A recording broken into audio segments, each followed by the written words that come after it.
Come and dream with me.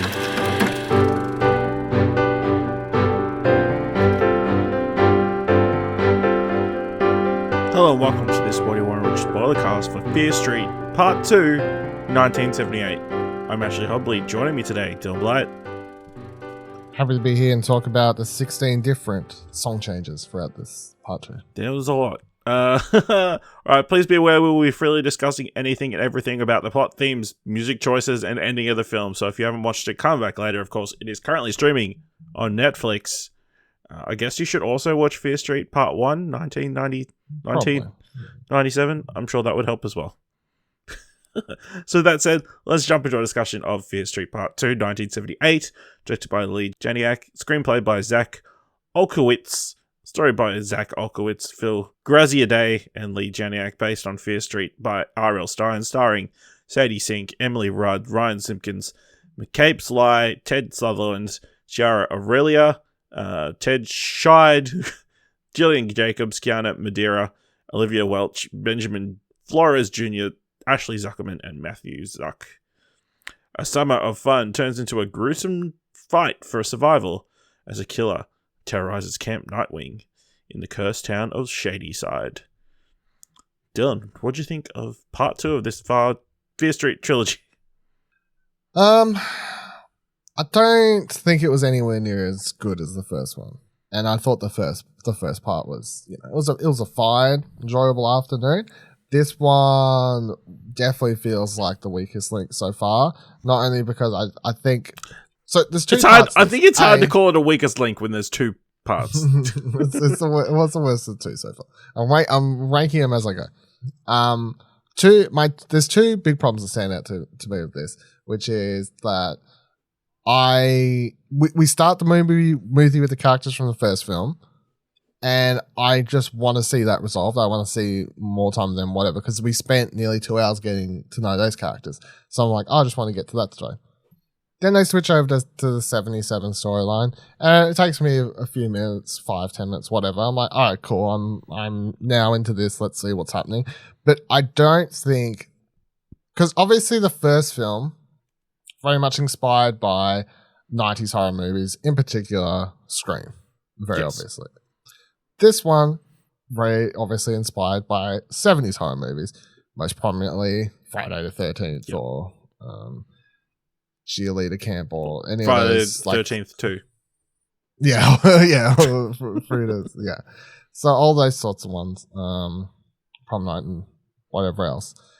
The problem with that is that those movies are from a time and place in which they're very sleazy. They were a lot more grimy and just dirty with their violence, even though there was kind of less of it in those movies than there is in this. And I don't feel like this one replicates the theme or the vibe of horror movie that it's trying to do, as well as the first movie was able to do that vibe. Because 90s horror movie Scream vibe, a little bit cleaner. It's a little bit of a cleaner slasher, they could pull that off. The type of horror movie vibe they're trying to do with this one is dark, dingy, made with a fucking $100 camera by a few people for $500 in the woods. These are the types of movies. It was more than that, obviously. It was like $1,000 probably. But that's the type of movies we're talking about. So they're trying to. And they do some things in here that those movies didn't do. For example, the time that they started killing the kids or the campers, like the younger kids, they never actually did that in any of the Friday the 13th that I can remember. Maybe they did in some of the later ones, I can't remember. But in the key trilogy or quadrilogy or whatever the ones that people most like, they never actually killed kids. They were always like teenagers that were close to being adults. There were adults playing teenagers. There were adults playing, there was adults so they could have the nudity and whatever, playing younger, like 16, 17, whatever it was, teenagers and that sort of stuff. So they never actually kill kids. So they kill kids in this. It's always off camera. So they don't want to go there. They were like, we want to do some stuff, but we don't want to quite go there. We'll imply but ultimately, yeah. But even with all that, and even with the high body count, I never felt like this movie was just bringing that type of horror movie that this wants to be. Like, it very obviously wants to inspire that Friday the 13th vibe, but it doesn't get there because I don't think it ups the gore shock value as much as it can. Because, you know, like, the first one, they stuck someone's head through a bread slicer. You're like, that's fucked up. This one, having an axe go through someone's head, I don't. It's tamer to me. Like, honestly, a bread slicer is more fucked up than an axe going through someone's head. So it wasn't quite as violent. I think the most violent thing was when they actually cut off the music. Thank God.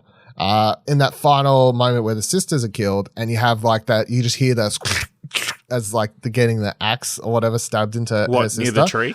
Is that the one? Near the tree. Yeah, right at then. That lost me, I think. Really? Because you have this axe that's cut through people's heads and all kinds of stuff, and it can't even cut a collarbone. You gotta have but that's not even the worst part of that scene. I'm just gonna say it straight up the front. Sadie Sink, the Ziggy, gets stabbed multiple times. Yeah, I don't know how she lived at all. I have no idea. CPR is not like a fix-all. It does not save that. It's not like a healing potion. No. Yeah, I think that's my biggest problem is I don't feel like the violence was there, and I don't feel like you can go from 90s slasher that had someone go for a bread slicer to 70s slasher and not step up the violence. Like, there's a bigger body count, but the violence didn't feel as shocking as it needed to. And then even when it's going for this whole 70s slasher horror movie vibe camp or whatever, they're still trying to keep that M rating. So they're like, well, we've got the sex scenes, but they're PG rated sex scenes, you know, like it just, I'm not saying it. We got butts. Yeah, I'm not saying like I need some hardcore sex scene, but I'm like, if you want to do that, if you want to go the full vibe, if you want to bring me that R-rated 70s experience, you kind of got to go the full Monty here or something. Like, you need to have like the hardcore violence and the sex if you want to go the full thing. So yeah, I just don't feel like it mimicked or brought the vibe that it was trying to as well. So my one big positive, Sadie Sink, fantastic, loved her in this. Most of the cast was okay as well. I did not like Gillian Jacobs at all. Whatever her performance was, it constantly looked like I don't even know. Like, it looked like she was about to fall asleep on set or something. I don't know what that was or what was going on there. Yeah, I know, but she doesn't want to be there. It was fucking annoying me is what it was. And also, there was apparently one adult in this whole camp, and that was pissing me off the entire movie. I'm like, that's not how this works. There's usually a few more. I've watched enough of these movies. I know I never went to one of these American camps, but there's more adults than the one doctor who gets sent away at the start of the movie. So, yeah. And there, as you're saying, the thing at the end, that also annoyed me a lot. That's fucking dumb. And there was a few other things in this, like plot-wise, that just seemed dumber than the first movie. That just didn't really make any sense. So, yeah, it was okay. It was an enjoyable 1 hour 50 or whatever it is. But yeah, I'm like, if the third one's good, hopefully it is, because then you could be like, look, the first one's enjoyable. Second one, I didn't like it as much. Third one brings it home. Cool. It's worth watching the trilogy for that. But so far, I'm like, yeah, the first one was decent. Second one, I don't really rate this personally. Yeah, I think it was all right. I didn't love this one either. I just don't think it had the same amount of personality as the first one did. There were more characters to like and support. Obviously, Ziggy was really good, and that was kind of it. I mean, Nick, who turns out to be the sheriff later in life, you know, he was a nice, supportive guy. Kind of weird vibes.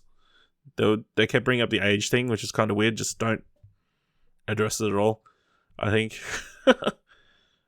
Yeah, I was like, why? I was like, because I'm thinking, I know that they're like, they're a couple years difference, but what is it? What's it supposed to be like? I think I think they've clearly said it's like 2-3 years, something like that. Till last year as a camp, or his first year as a counselor. Yeah. Yeah, it's like a seniors and a whatever freshman, junior type thing. Yeah, I don't know, it's weird, but yeah. I didn't mind that it wasn't hyper violent. I think obviously that first axe to the face was like pretty brutal. I don't think it gets more brutal than that. There's there's a couple of decapitations and stuff a couple of times, and the implied violence to the children is kind of fucked up and that kind of stuff. But yeah, I think this was maybe tamer than the first one. I guess let's talk about the music, because again, going hard on the royalty, on the licensing for these songs. And I'll say it, the song that took me out, "Carry On My Wayward Son." I think it's so closely tied with the show Supernatural now that you can't really use it in any horror-related project going forward. There's a song in this, I can't remember the name of it, but Tarantino used it in Once Upon a Time in Hollywood. Which one? Cherry Bomb? No. It's like one that plays when Brad Pitt's driving the car in Once Upon a Time in Hollywood. But I can't remember the song. It's older than 70s. It's probably obviously a 60s song or whatever. But that plays in this, and I've done that thing now where I totally associate that song with Once Upon a Time in Hollywood because I've watched it a couple times. So that was another song. Cherry Bomb is in so much that I don't have an association to it. Okay. I think Kick-Ass, I guess, but maybe. I don't fully associate it to any particular movie. But yes, ultimately the songs in this, much like the first one, don't like it. I don't think the score wasn't very fear-inducing, I don't think. I think it was too upbeat. Yeah, that's the thing that's kind of, that is the weird, odd thing about this. They've crafted this really good bunch of songs from the period that they're from. But the first one and the second one. Done a really good job at putting together these songs that are cool, and you'd listen to the albums. You'd happily put on Spotify playlist with the songs from these, and you're like, yeah, these are all great songs. But as for use in the movie, it's just distracting, and it never builds attention. And when you try to think about, does this movie actually have a horror score? I honestly could not tell you if there was one or not. And I think there is, obviously, but I just don't think about it. And that's another key point. When you're talking about any of these horror movie franchises that these films are inspired by, and they're trying to, it's not mimic, but obviously going for certain vibes or whatever, that is a key element that they're simply missing. Because all these movies that they would have watched when thinking about making these, all these movies that obviously, what's the director's name? I had it up here a second. Leigh Janiak is a fan of. They all have great musical scores. Ones that are famous, even, Think about Friday the 13th. It has got a famous score / soundscape, or whatever you want to call it, So, we're, I'm not saying rip it off, but just, you don't really think about it for this.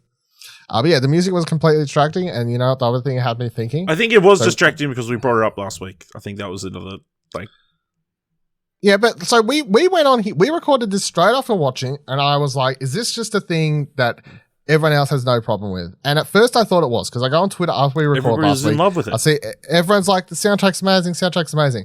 A couple more days pass, I see some more people talking about it.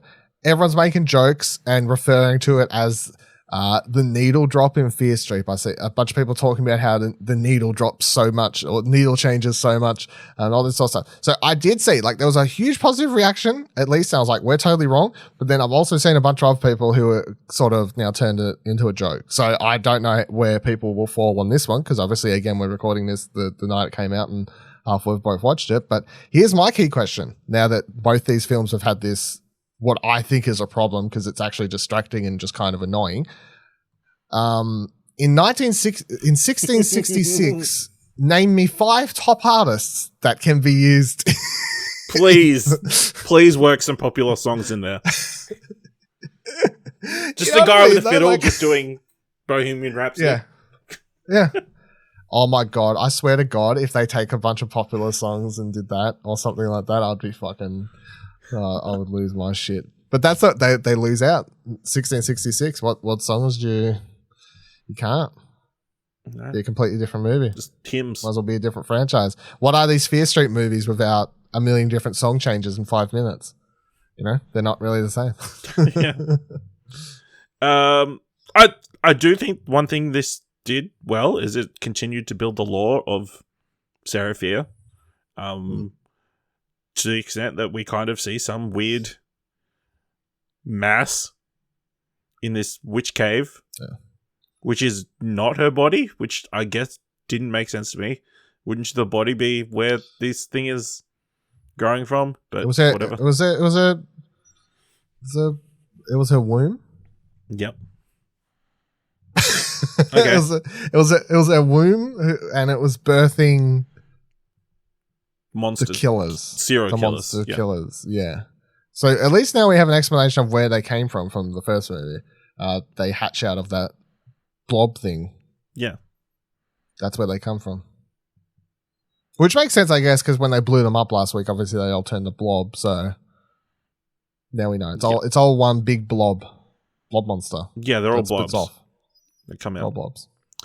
We'll say also that cave underneath should have been way more disgusting than it was. You know, it's under an outhouse. She likes to pretend that she's got poop on her at the end of the film, but no, there's no poop on her. She looks fine.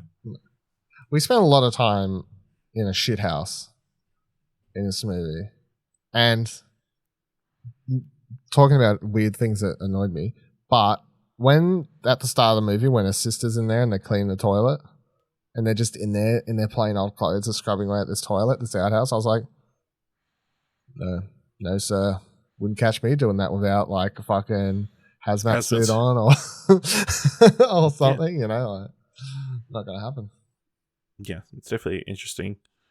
Yeah, so what are your expectations for next week's episode? Oh, next week's final film. I'll say right off the top. They did do a previously on for this. So yeah, they did a previously on. If Sunnyside doesn't get their comeuppance as a town in total, I'm going to be pissed. If, like, whatever they do fixes it, doesn't blow up that entire town, I'm going to be upset. Because every single person in that town sucks. Well, pretty much, yeah. I never realized, I don't know if we'd been in the trailer before and I just hadn't clicked onto it, but I never actually realized that the 1666 stuff is with all the same actors, just playing different parts. So I think that's cool. I like that. I think it's like it's a vision. Not actually going back.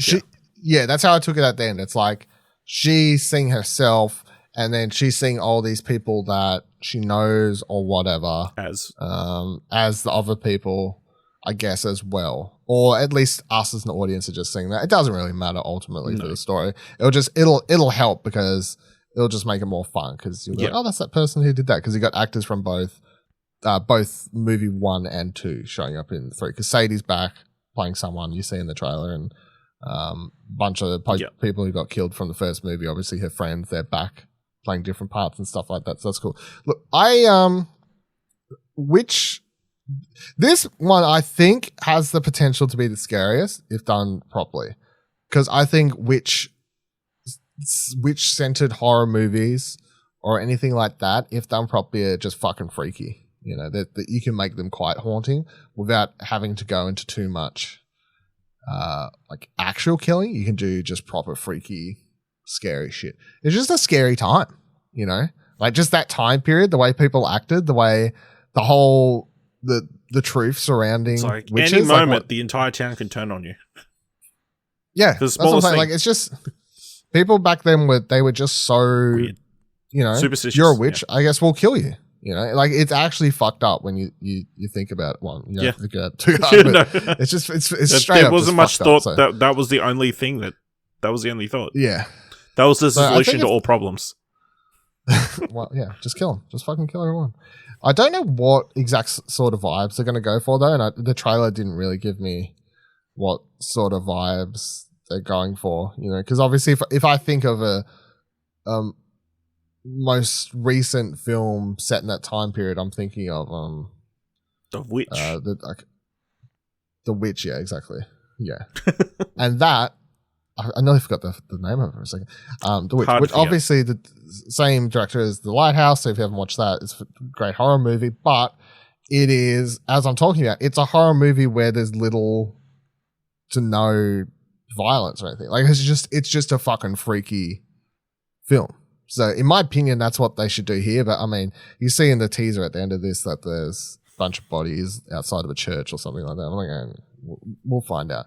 I'm hoping also if it's around the same length, because so far they've been all around like 145, 150, whatever each.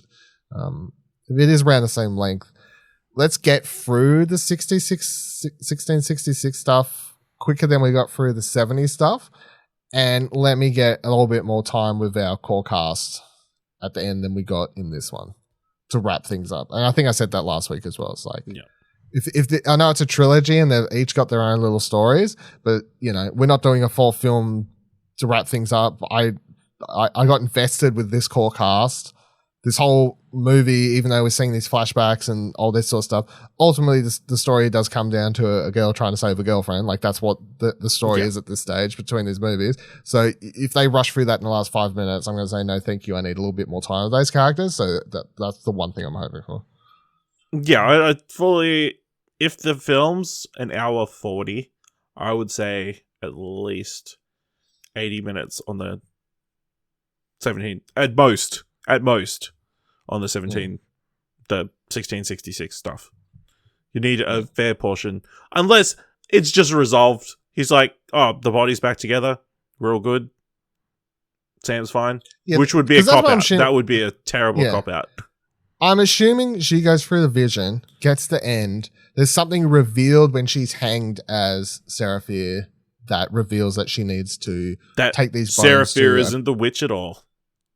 Yeah, or something like that. There has to be like a payoff at the end, and then obviously we then need that core cast to go fix or do whatever they actually need to do to stop the curse or bewitching or whatever we call it. Yeah, so, absolutely. Anything else you want to discuss? I think we covered most things. No, I think that's it. No. Again, Sunnyside sucks. What a bunch of douchebags.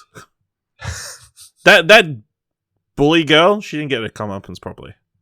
Oh, fuck her. What a terrible She was terrible. One of the worst villains this year. All right. Well, let us know what you thought of Fear Street Part 2, 1978 on Twitter by going to explosion.com/Twitter or jump to Discord at explosion.com/Discord. Helps out by leaving us a review on Apple Podcasts or in Podchaser, or tell someone about what you want to watch. If you like this episode and thought it was worth $1, head on over to our Ko-fi page at explosion.com/support and buy us a coffee. Thank you very much for listening, and until next time, keep watching stuff, I guess.